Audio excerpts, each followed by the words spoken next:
Qeveria ka ndërmarrë ndryshime të rëndësishme në nivel drejtues të administratës shtetërore, duke liruar nga detyra Gent Gazhelin si drejtori i përgjithshëm i doganave, funksion që ai e mbajti për më shumë se 5 vite.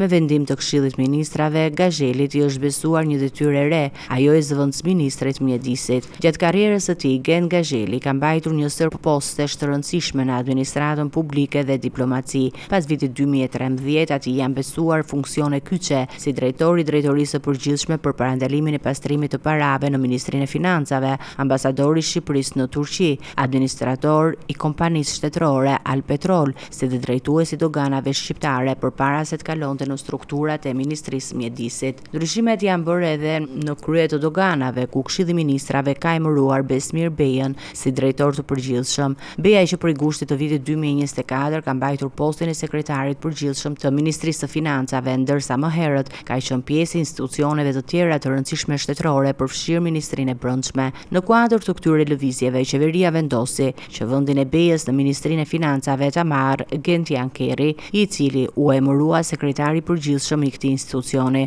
Ndryshimet synojnë riorganizimin e strukturave drejtuese dhe forcimin e funksionimit të institucioneve kyçe të administratës publike.